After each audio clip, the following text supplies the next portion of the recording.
Hey, what's going on, guys? Alex here with English Sports Center, and it's that time of the week, your weekly fishing report. Now, we had some actual cold weather move in. Obviously, cool down some water temperatures, just what we wanted and what we talked about last week. Thank God it happened. Temperatures dropped down to the upper middle 60s for the water temperature in most of the areas here, which got the fish going. Rockfish are pretty much feeding. It kicked our actual Rocktober season going on right now, and it seems like it's a good one right now. For this first, I guess 2 weeks, it was kind of like and then it just picked up. So right now we have had a lot of reports of decent sized fish from your mid-20s, a couple 30s. Fish are all mixed up everywhere. You're still catching a lot of those 16 to 20 inch fish out there. Plenty of those to go around right now. Obviously the fish are moving, they're all spread out. Right now the hottest area I've been hearing about is anywhere from south of the Bay Bridge towards Chesapeake Beach. Obviously your typical areas that we always talk about, like Thomas Point, Tallies, and all those areas will be good areas to try around. Make sure you check the tide. As of right now, tomorrow morning seems like we're gonna have a outgoing tide, pretty much from 7:30 until about noon.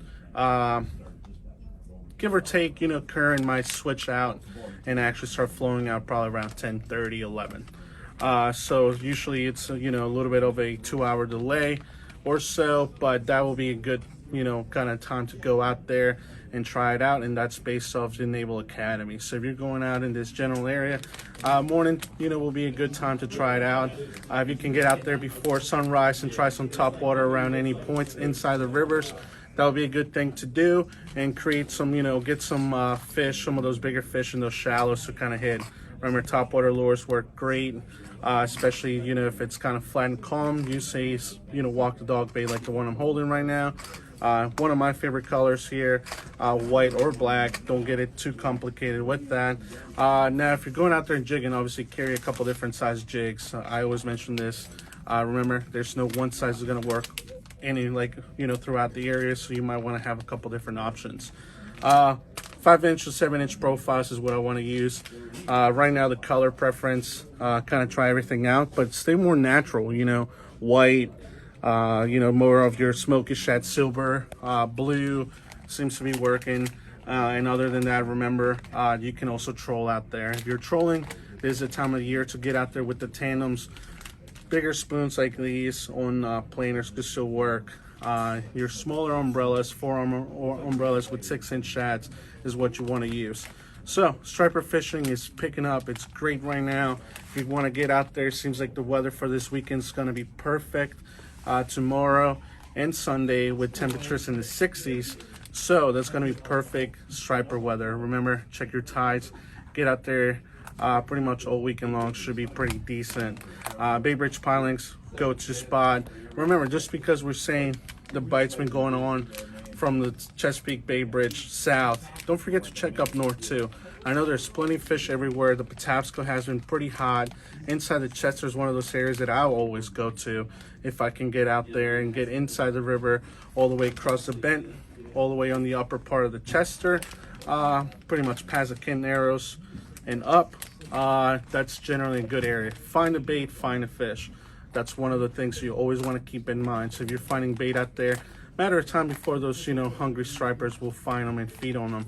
Other than that, if you want to sit out there and chunk some bait from the shoreline, this is the time of the year for you shore fishermen to get into some good quality size striped bass. Remember, Kent Narrows is going to be one of those good areas because there's so much current, and we've been getting reports of some decent sized fish being caught there, all the way up to once again, like upper 20s. We should see some upper 30s here soon, hopefully, and hopefully we do have a good amount of those migratory fish move up here. But based on that, it's going to take a few weeks. We're not going to be there yet until probably mid-November. Most of those fish are still up in the north side of Jersey and working their way down as we speak. Other than that, white perch fishing should be pretty decent. Start to move a little bit deeper into some of these reef areas if you have a boat. And if you're fishing from the shoreline, yeah, it is time to kind of cast out there and get far out into some deeper water if you can. Not saying that they won't be in shallow, but it's starting to taper off from that shallow water bite and into some of those deeper waters. When I say deep, for you short fishermen, I'm talking about anywhere deeper than 6, 7, 8 foot of water. Find some drop offs. Like Chesapeake has a little channel that runs out through there where the boats go out. Great spot for that. That's been one of the hot reported areas for huge shore fishermen. And obviously bait becomes a little more complicated to get, especially with fresh bait, but we have plenty of good frozen bait here, like peelers and your LY, aka bunker. So make sure you come by and get some of that. That's what most of the guys are using. Last week I heard peelers were doing pretty good, but remember, give them a menu to choose from. So we got plenty of those things out here for you shore fishermen. And remember, the same lures we're using out on the boat, they're going to be the same lures you want to use out there from shore fishing. One of the typical cool spots to go to, check online to make sure you get a pass and see, if you can get a pass, is Thomas Point Park in Annapolis. That's one of those classic, typical Chesapeake Bay fall fishery spots where there's a point there, there's rocks, underwater structure, topwater lures. If you're a guy that likes to go plugging out there with topwater, any surface baits, you can get out there and try that there. Now remember, if you're fishing in the Patapsco Inner Harbor, I know some of you guys don't want to go up there, but that's a great area to walk around, catch some topwater plugs, and catch some fish. Most of those areas in the Patapsco will be pretty good for you shore fishermen.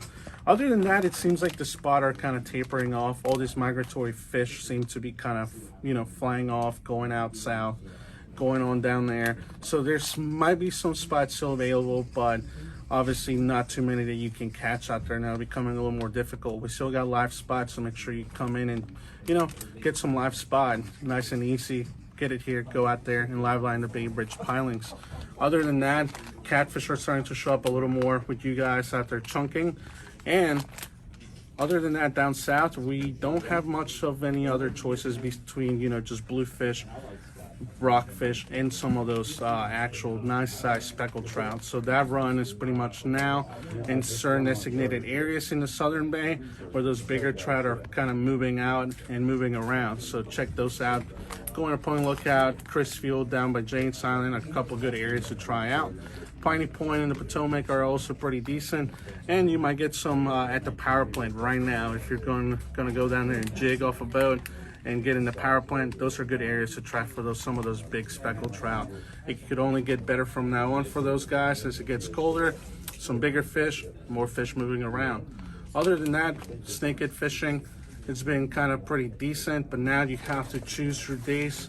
Warm days, middle of the day, whenever the warmest point of the day is, that's when you want to get out there. So sometimes it might not be worth it to get out there too early, so now you can sleep in and head out there a little bit later. So, for you snakehead guys, minnows. We got plenty of minnows. Minnows is going to be kind of like the way to go now as you head over to Blackwater or even around the rivers here in the Magotine Severn. That fishery seems to be getting better and better.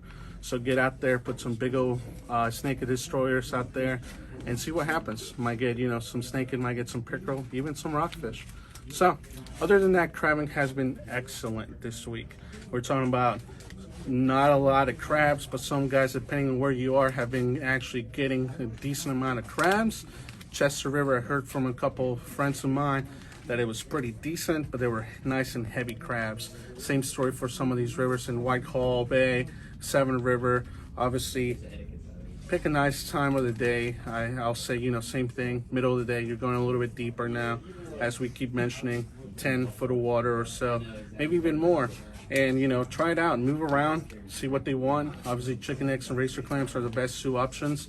And other than that, it's that last push for the crabs, guys. So get out there and try it out. And I think that's it for the Fishing Report, guys. Send us your videos, messages, pictures, everything to our social media platforms. And you guys stay safe out there and tight lines and have a good one.